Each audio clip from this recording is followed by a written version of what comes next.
Hello, friends. Welcome back. We're at season 2. Cannot believe it, Jenny. I know. We blasted through season 1. We did. And we're going to share some feedback from season 1. Yes, we learned a lot. We did. Like we should probably introduce ourselves at the beginning of episodes so people know who we are. So that's good feedback. But so I'm Jennifer Lawson, and I am the Senior Education Consultant at Focus 3. And, I love when you do introductions of me and you say things like, oh, she has over 2 decades of experience. And I always cringe at that. But I do, in fact, have over 2 decades of education experience in all different levels. So I've been a classroom teacher, I've been a district administrator, a building administrator. And so I do have a state administrator. So I do have a wide variety of education experiences. And my co-host, and I won't give any number of years and any experience that you've had. I'll let you do that. But my co-host is Heather Verity. Thank you, Jen. I do have decades. I'm not going to say decades and decades and decades, but I do have over 3.5 decades as an entrepreneur. Purchased Focus 3 a couple of years ago, and this was your idea, and I was so grateful.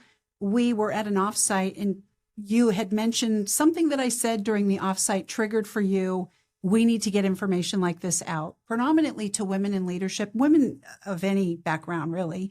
But it's really resonated with a lot of male executives because they're kind of timeless truths, the things that we talk about. And it's very transparent. And I love that because I don't know any other way to be.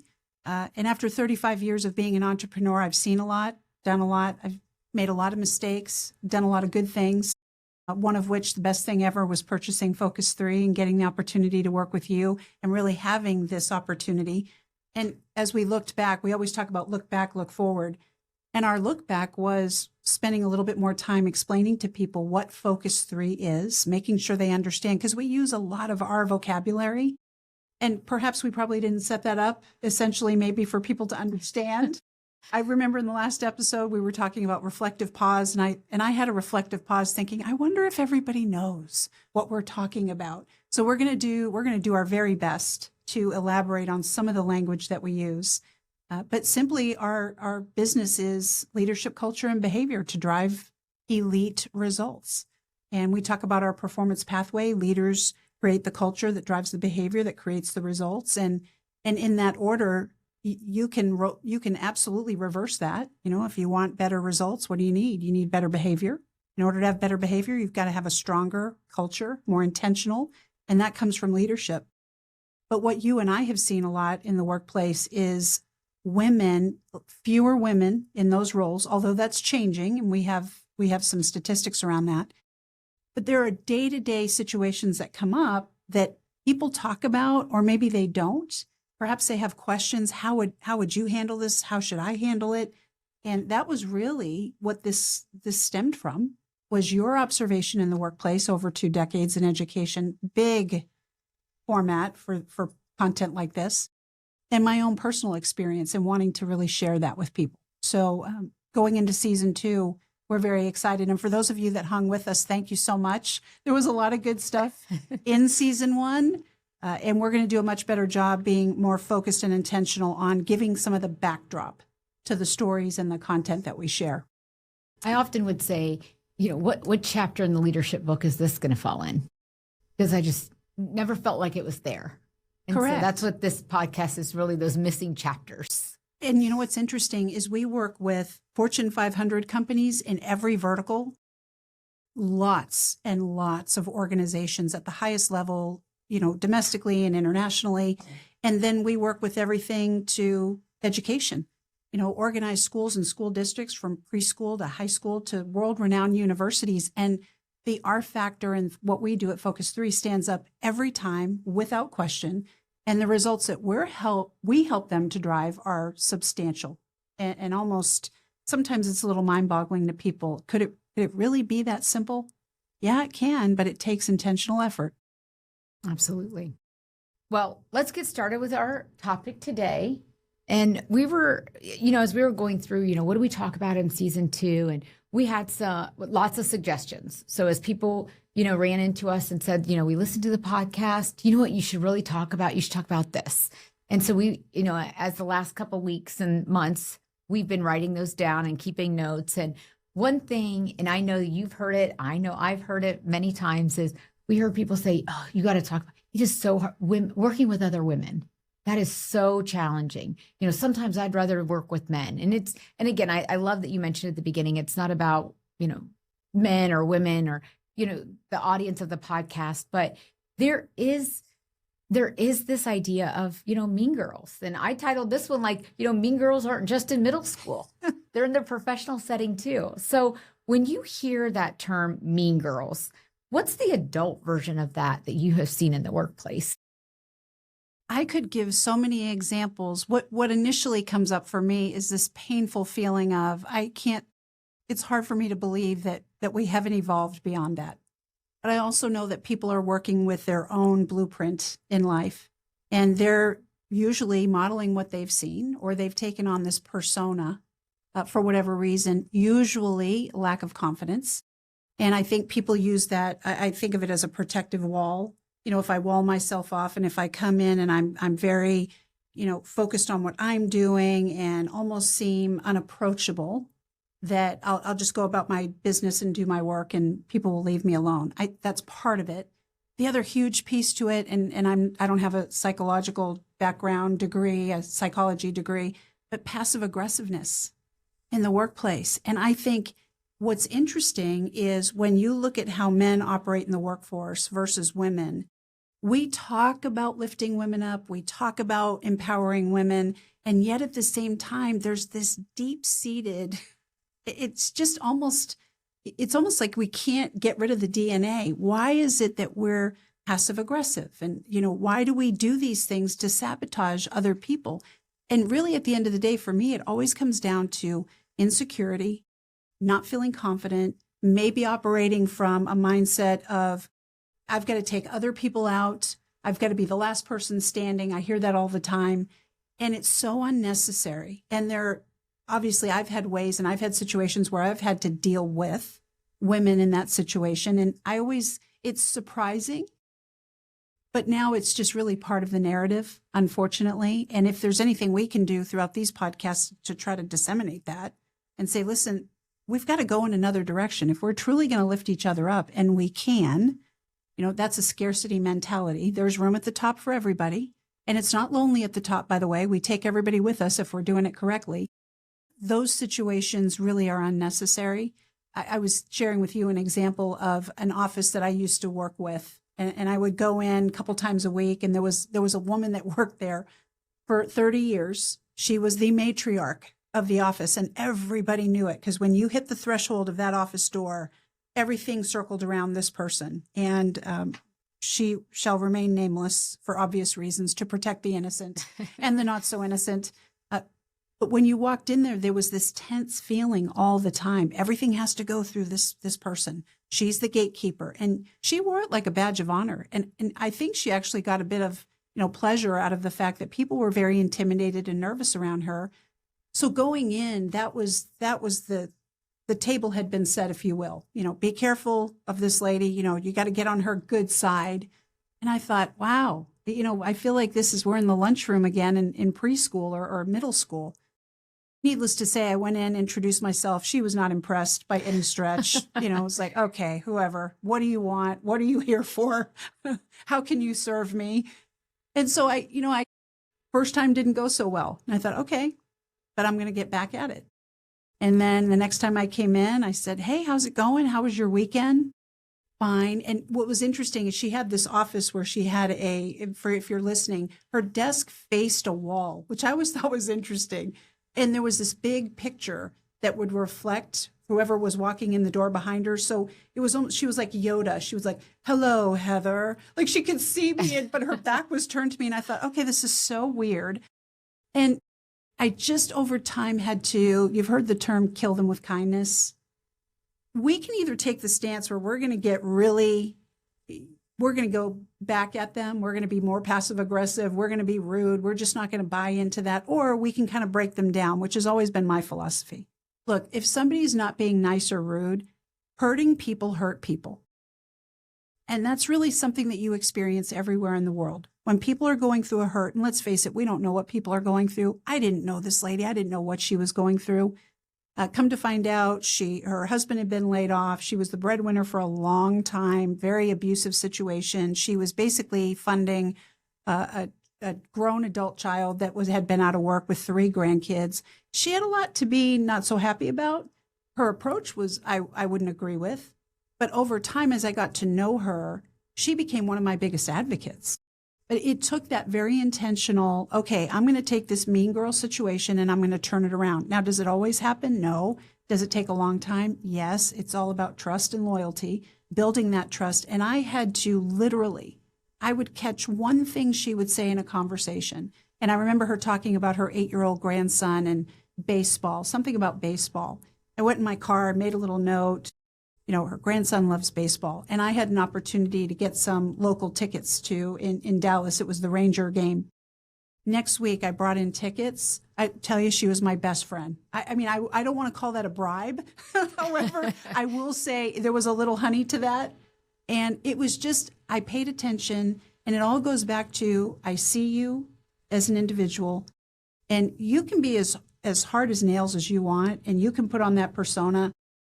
I'm going to break it down, and it's going to become a mission that I break it down. And I think if you look at that as a challenge to try to win that person over, does it work all the time? No. Is it unnecessary? Yes. Do we feel like I shouldn't have to do that? Of course. But it is what it is. There are times, is there something do I have a working relationship? Do I need to work with this person? There's some people that you just don't even have to work with. You don't have to deal with. They're in a different department. They're in a different part of the company. But if it's somebody that you directly are aligned with to drive results, you've got to figure out how to make that work.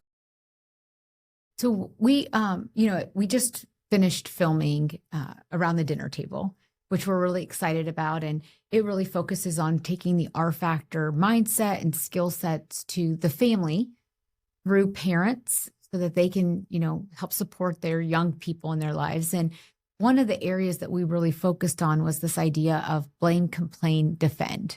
And in our factor language, we say no BCD, none of that blaming, complaining, defending. And in the family language, we even add the G for gossip, which also happens in the workplace. And so when you see that in the workplace from this mean girl setting, what does that look like, and how do you use some of the R Factor language to almost remedy that? First off, run. Run from any gossip is toxic, it's hurtful, and at the end of the day, it's incredibly expensive to any organization. It doesn't serve any purpose. It's an ego hit for a lot of people that are on the other side of that get involved. And it's kind of a checkup from the neck up, if you will. We talk about get your mind right, press pause, get your mind right, step up. Those are the first 3 steps in the R Factor. And it really requires that. First off, ask yourself the question, what good is coming out of this? Is it a clique? Because I know in many organizations, and for my personal experience, I've worked in entirely women-led organizations, and I've worked in completely dominated by male organizations. And it's no different. And I think a lot of times people think, well, women gossip more than men. Not true. Not true at all. It happens everywhere. And all of that gossip stems from either look at me, I've got some information I want to share. And at the very least, it's tearing someone else down or something else down. And the reason we tear it down is because either we don't understand it or we're afraid. So if I come into a situation where there's this toxic environment of gossip, I'm going to remove myself from it. And maybe I'm not very popular. Who cares? I mean, beyond high school, is it people still concerned with how popular they are in the workplace or the world?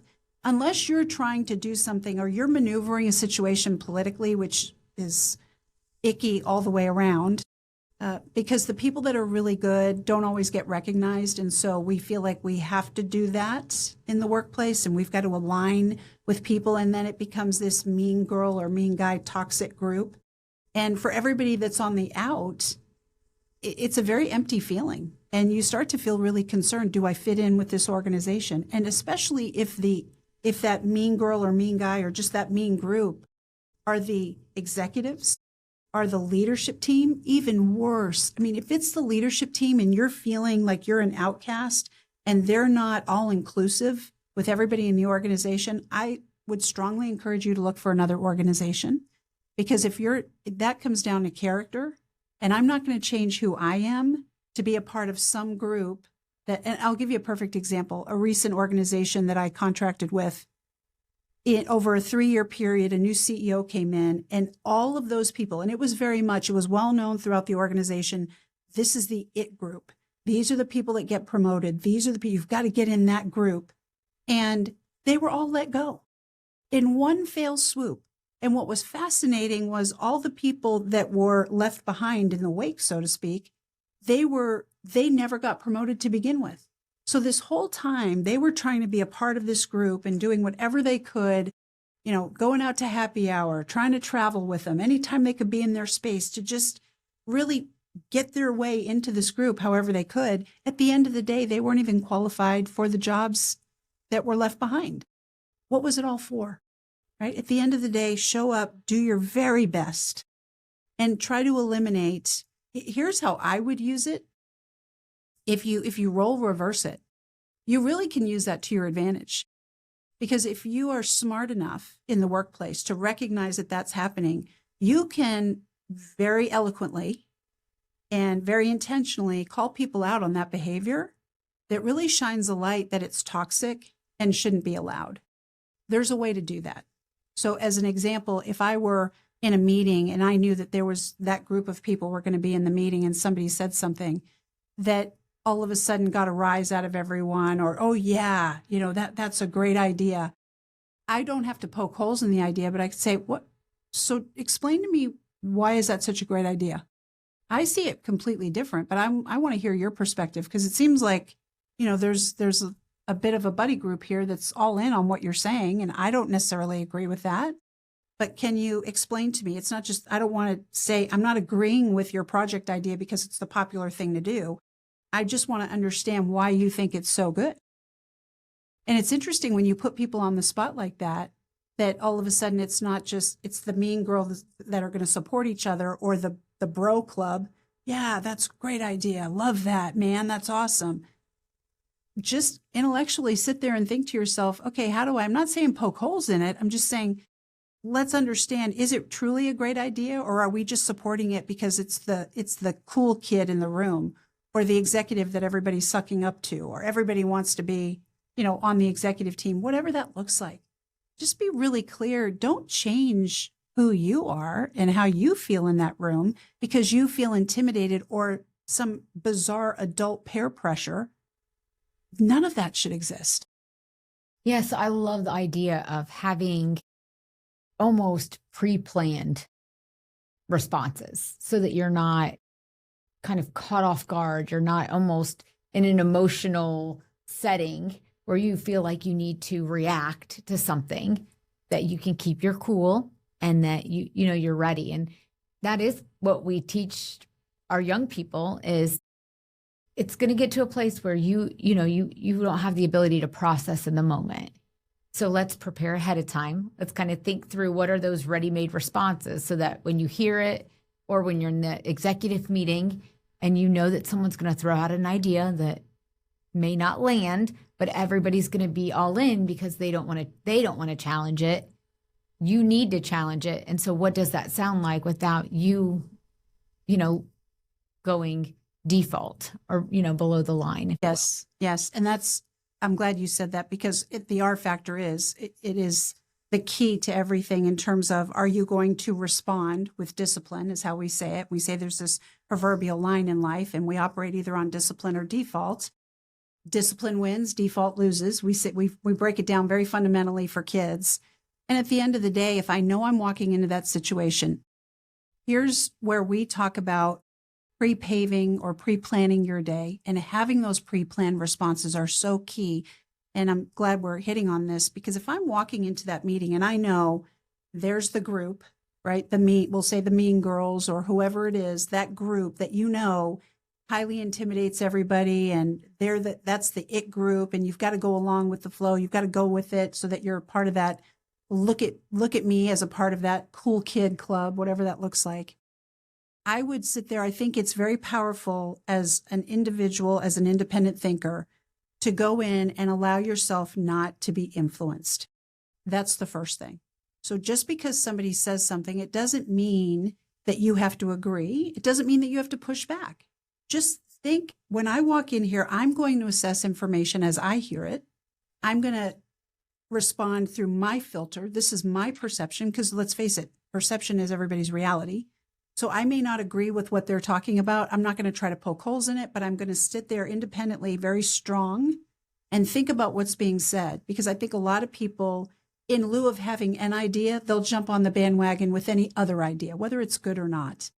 And so sit there independently and think, what am I bringing and contributing to this that's going to make our organization better? Because at the end of the day, we build a lot of relationships in the workplace, many of which don't stay with us for a lifetime. There's a season and a reason.